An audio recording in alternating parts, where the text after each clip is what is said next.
السلام علیکم ورحمۃ اللہ وبرکاتہ۔ اللہ کے فضل و کرم سے میں بہت اچھا ہوں، اور ناظرین امید کرتا ہوں اس کی رحمت سے آپ سب بھی بخیر و عافیت ہوں گے۔ جیسا کہ آپ نے ٹائٹل دیکھا کہ بچوں کے اندر شیطانی اثرات کہاں سے پیدا ہوتے ہیں، یعنی بچوں کے اندر اچھے اثرات کیوں نہیں آتے، اچھی صلاحیتیں کیوں پیدا نہیں ہوتی، وہ کیوں دوسروں کی طرح اچھے نہیں بنتے بلکہ دوسروں کے اندر برائی دیکھ کر برائی اختیار کرتے ہیں۔ تو ناظرین ایک بات یاد رکھیے کہ جب بھی ہم شریعت کے بتائے ہوئے راستے سے ہٹ کر چلیں گے، شریعت نے جو راستہ دکھلایا ہے اس سے بچ کر چلیں گے، اس پر نہیں چلیں گے، تو اس کے برے اثرات ضرور رونما ہوں گے۔ فوراً تو ظاہر نہیں ہوتے، لیکن بعد میں اس کے اثرات ضرور مرتب ہوتے ہیں۔ شریعت کے اندر کوئی بھی چیز ایسی نہیں جو کہ نہ بتلائی گئی ہو۔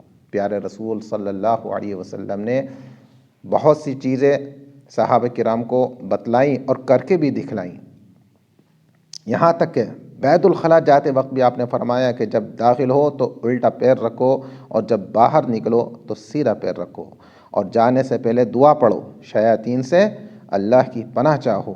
اسی طرح مسجد میں جاتے وقت آپ نے دعا سکھلائی، یعنی کہ ہر کام میں پیارے رسول صلی اللہ علیہ وسلم نے اپنے صحابہ کرام کو دعا سکھلائی، اور وہ دعا صحابہ کرام کے لیے صرف محدود نہیں تھی، وہ آپ کے تمام امتوں کے لیے ایک تحفہ ہے۔ عام انسانوں کی سوچ یہ ہوتی ہے کہ شریعت نے یہ فرمایا کہ یہ کرو، اگر ہم نہیں کریں گے تو کیا ہوگا۔ ہر چیز کا اندر نیگیٹو سوچتے ہیں، جبکہ پازیٹیو سوچنا چاہیے۔ مثلا دعاؤں کے بارے میں دیکھ لیے کہ بیت الخلاء جائیں، نہیں پڑھیں تو کیا ہوگا، وہ آپ نے دیکھا کہ کیا ہوتا ہے۔ میری پچھلی ویڈیو میں آپ دیکھ لیے کہ اگر انسان دعا نہ پڑھے تو اس کے ساتھ کیا ہوتا ہے۔ تو ناظرین یہاں تک کہ پیارے رسول صلی اللہ علیہ وسلم نے فرمایا کہ جب کوئی شخص اپنی بیوی کے ساتھ ہم بستری کا ارادہ کرے تو وہ دعا پڑھے۔ آپ نے دعا سکھلائی، وہ دعا کیا تھی؟ بسم اللہ اللہم جنبنا الشیطان وجنب الشیطان ما رزقتنا۔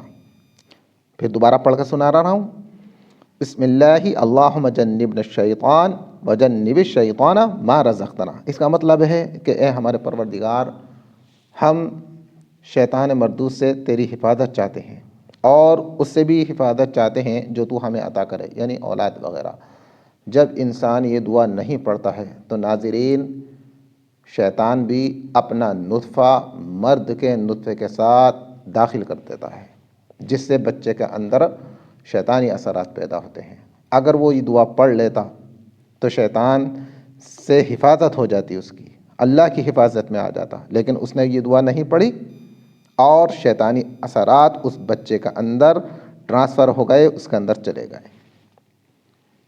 اسی طرح دوسرا برا سلوک جو ہوتا ہے اولاد کے ساتھ وہ یہ ہوتا ہے کہ مائیں جس وقت اپنے بچوں کو دودھ پلاتی ہوتی ہیں تو وہ ان کے سامنے ٹی وی کھلا ہوتا ہے یا ان کے ہاتھ میں موبائل ہوتا ہے۔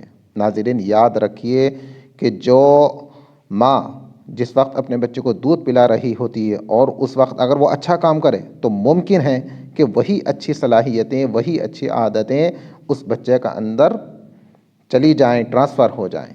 جیسا کہ ایک واقعے سے جو کہ شیخ عبد القادر جیلانی علیہ الرحمہ کا ہے، ایک مرتبہ وہ اپنی والدہ محترمہ سے کہہ رہے تھے کہ والدہ صاحبہ، اللہ رب العزت کا کتنا احسان عظیم ہے کہ اس نے مجھے اتنا اچھا اور نیک بنایا۔ تو جانتے ہیں والدہ نے کیا جواب دیا؟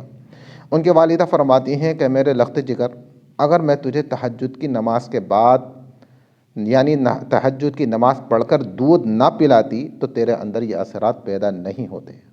یعنی انہوں نے تہجد کی نماز پڑھی، اللہ سے دعائیں کی، ذکر و اذکار کیا، اسی کی برکت سے اللہ رب العزت نے ان کے اندر یہ اچھی صلاحیتیں پیدا فرمائی، اور آج کی مائیں اس کا بالکل اپوزٹ کرتی ہیں۔ پھر جیسے جیسے اولاد بڑی ہوتی جاتی ہے، ماں باپ بھی ان کی طرف سے بے توجہی برتنے لگتے ہیں، یعنی انہیں دینی تعلیم سے دور رکھتے ہیں، جبکہ دینی تعلیم ہر انسان کے لیے ضروری ہے۔ پیارے نبی صلی اللہ علیہ وسلم نے فرمایا طلب العلم فریضۃ علی کل مسلم، کہ علم کا طلب کرنا ہر مسلمان پر فرض ہے۔ ہر ایک کے لیے عالم بننا ضروری نہیں، لیکن ہر انسان کے لیے اتنا علم سیکھنا جس سے کہ وہ حلال اور حرام میں تمیز کر سکے، وہ پہچان سکے کہ حرام کیا ہے اور حلال کیا ہے، اتنا علم سیکھنا ہر انسان کے لیے فرض ہے۔ تو میری ناظرین سے ایک درخواست ہے کہ دنیاوی تعلیم کے ساتھ ساتھ اپنی اولاد کو دین کی طرف بھی ان کا رجحان کرو، انہیں دینی تعلیم سے بھی واقف کراؤ تاکہ وہ دین سے اچھی طرح واقف ہو سکیں۔